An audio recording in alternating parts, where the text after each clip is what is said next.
मुझे लगता है दुनिया का हर माँ बाप अपनी सामर्थ्य में अपने बच्चे की हर इच्छा पूरी करता है। फिर बच्चे ऐसा क्यों करते हैं? एक दिन जब वो बड़े हो जाते हैं तो वो अलग घर बसाने की क्यों सोच लेते हैं? चलिए अलग घर बसा भी लिया, वो डिस्कनेक्ट होने की क्यों सोच लेते हैं? कोई पत्नी अपने पति के कहने पर, कोई पति अपनी पत्नी के कहने पर अपने माँ बाप को क्यों छोड़ देता है, जिसने पैदा किया, इतना बड़ा किया, एक एक दुख उठाया, हर सुख ही उनसे जुड़ा था। सच कहूं तो संतान होने के बाद माता पिता का जीवन ही नहीं रह जाता। संतान हंसता है तो वो हंसते हैं, और संतान रोती है तो वो रोते हैं। फिर बच्चे ऐसा क्यों करते हैं? एक पिता रात को बिस्तर पर लेटे हुए थे। उनका युवा बेटा, जो कि कहीं नई नई जॉब पर लगा था, वो अपने टेबल पर काम कर रहा था। अचानक छत में कुछ खड़खड़ाने की आवाज आई। पिता ने उससे कहा, बेटा छत में कुछ आवाज आ रही है, देखो कुछ गलत ना हो जाए। बेटे ने कहा, पिताजी कोई बात नहीं, अब बैठिए, ऐसी बिल्ली बिल्ली होगी। थोड़ी देर बाद फिर आवाज बढ़ी। पिता ने कहा, बेटा आवाज देखो बढ़ गई है, बेटा बहुत चोरियां हो रही है आसपास, थोड़ा सा देख लो। बेटा ने कहा, पिताजी कोई बिल्ली होगी, कोई चूहा हो गया, हवा से कुछ सामान लुढ़क गया होगा, आप सो जाइए। 5 मिनट बाद फिर जोर की आवाज हुई। पिता उठ गए। पिता ने कहा, बेटा देख लेता तो अच्छा होता, कुछ हो ना जाए। और बच्चा जोर से भड़क के कहता है, आपको तो नींद आती नहीं है, आपको क्या है, दिन भर आप सोते रहते हो, आपको कोई काम है नहीं, मुझे तो काम करने दो। अरे जो होगा मैं देख लूंगा, आप चुपचाप सोने क्यों नहीं जाते, इतना परेशान क्यों कर रहे हो? पिता की आंखें गीली हो गई, नम हो गई आंखें। पिता चुप रहे, और कुछ मिनट बाद वो कहते हैं बच्चे से, बेटा तूने बचपन में मुझसे 1000 प्रश्न किए, लाख प्रश्न किए। आसमान नीला क्यों होता है, बारिश कैसे होती है, सूरज कैसे उगता है, चंदा मामा में कौन रहता है, गाड़ी कैसे चलती है, पतंग कैसे उड़ती है। बेटा मैं तेरे हर प्रश्न का जवाब देता रहा। कभी नहीं जानता था तो झूठ मूठ का देता रहा, कभी कहीं से पूछ के देता रहा, कहीं से पता करके देता रहा। बेटा मैं तेरे पर कभी गुस्सा नहीं हुआ कि आसमान नीला क्यों होता है तो तेरे को क्या करना है उससे। बेटा मैंने कभी नहीं कहा, और आज तो मेरी छोटी सी बात से बुरा मान गया। यही तो सच्चाई है दुनिया की। एक संतान के लिए माता पिता अपना हर सुख दांव पे लगा देते हैं। वही संतान बाद में जेनरेशन गैप का नाम दे देती है। वही संतान बाद में कहती है हमारे विचार मेल नहीं खाते। विश्वासघात है ये, गलत है ये। जितना आपकी सामर्थ्य हो उतना आपको करना चाहिए। मैं ये नहीं कहता कि आप श्रवण कुमार बन जाए और कांधे पर उठाकर लेके जाएं, लेकिन जितनी आपकी सामर्थ्य हो उतना आपका दायित्व बनता है। और आपके माता पिता मॉडर्न नहीं है तो संकोच मत करिए। वो मॉडर्न इसलिए नहीं है क्योंकि वो उतने समृद्ध नहीं थे, उनके पास वो लग्जरीज नहीं थी, उनको इंग्लिश बोलना नहीं आता तो शर्म मत करिए, क्योंकि उस समय इंग्लिश मीडियम स्कूल नहीं थे, और थे भी तो उनकी क्षमता नहीं थी। क्षमता होती तो क्यों भला वो हल्के रहते। लेकिन आप ये तो सोचो कि उन्होंने आपके लिए क्या किया। उन्होंने ये तो किया कि आपको इतना सामर्थ्यवान बना दिया। अब आपका क्या दायित्व है, छोड़ के चले जाएं। अब आपका क्या दायित्व है बुढ़ापे में, जब उनको किसी के साथ की सबसे ज्यादा जरूरत है। अरे किसी जॉब की वजह से, असाइनमेंट्स की वजह से पास ना रह पाए तो हर दिन एक फोन तो कर सकते हैं, हर कुछ महीने में मिलने तो आ सकते हैं, सारी व्यवस्थाएं तो जुटा के दे सकते हैं कि किसी किस्म की कोई तकलीफ ना हो जाए। बागबान पिक्चर आपने देखी होगी, मुझे उसमें आज भी अमिताभ बच्चन का एक सीन याद आता है, जब चश्मा बनाने के लिए उनका बेटा कहता है अभी पैसे नहीं है, काम चला लो,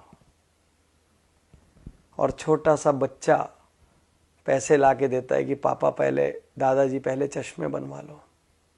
आपके पास अपनी लग्जरी के लिए पैसा है, अपनी गाड़ी बदलने के लिए पैसा है, अपना बंगला बदलने के लिए पैसा है, नया इंटीरियर कराने के लिए पैसा है, मॉल जाने के लिए पैसा है, लेकिन माँ बाप की सेवा करने के लिए ना तो आपके पास पैसा है ना तो आपके पास वक्त है।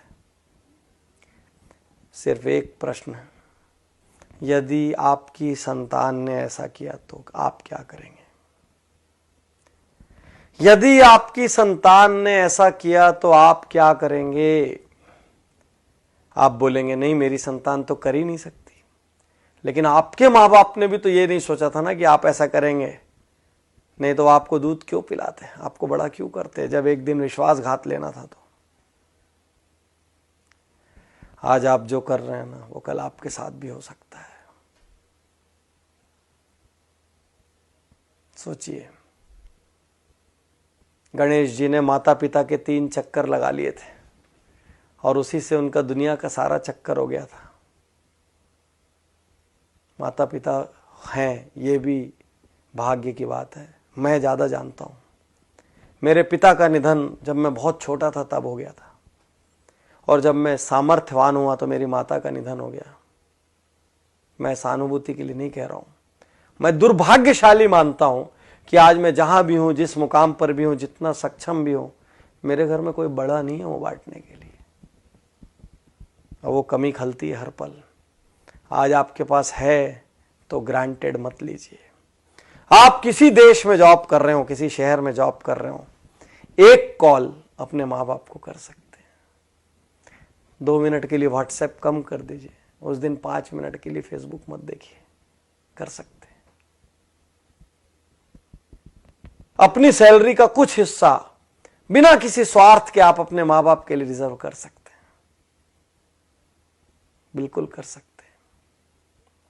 हक है उनका, और उनकी सारी जरूरतें पूरी हो जाएं। मैं ये नहीं कह रहा कि आप सब कुछ अपना छोड़ के कर दें, वो तो संभव नहीं है इस युग में, लेकिन जितनी सामर्थ्य है बिना स्वार्थ के कर सकते हैं। आप पूछ के देखिए। और यदि आपकी संतान ने ऐसा कर दिया ना साथियों, तो याद रखना ये बीज आपका बोया हुआ है। याद रखना आप, ये बीज किसी और ने नहीं बोया है। हर किसी से मैं कहता हूं, अपने माँ बाप का बहुत आदर करो, क्योंकि आपकी संतान वही करेगी जो आपको करते हुए देख रही है। आप माँ बाप का अनादर करो और अपनी संतान से कहो मेरा आदर करना संभव नहीं है। आप माँ बाप के लिए कमजोर खाना खिलाओ, माँ बाप के लिए कमजोर बर्तन रखो, माँ बाप के लिए अलग व्यवस्था रखो, अपने लिए सुपर डुपर व्यवस्था रखो, वो भी संतान देख रही है। याद रखना, याद रखना। तो बहुत आदर करिए, रोज सुबह पैर छूइए। यदि आप साथ में रहते तो पैर छू के अपने काम पर निकलिए। हफ्ते में 1 दिन 2 दिन घंटा 2 घंटा वक्त दीजिए, बिना बात बैठिए। हफ्ते में 1 आध दिन अपनी मम्मी की गोद में सिर रख के बैठ जाइए, बोलिए मेरा सिर पे आज मालिश कर दो।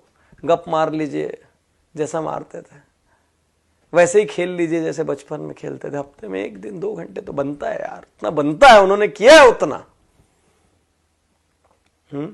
कर सकते हैं, उनकी सुख सुविधा की व्यवस्था कर सकते हैं। साल में 4 ट्रिप अपनी घूमने जाइए, 1 ट्रिप उनको भी तो लेके जा सकते हैं। वो धर्म करना चाहे तो धार्मिक जगह पे ले जा सकते हैं, कहीं और ले जा सकते हैं, लेकिन ले जा सकते हैं ना। कुछ ऐसा कीजिए ना कि आपके माँ बाप अपनी प्रार्थना में कहें कि हे भगवान, हर जन्म में मुझे ऐसी संतान देना।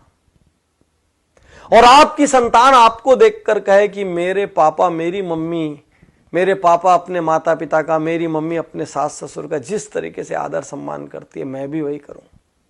यही तो संस्कार है। और क्या है संस्कार?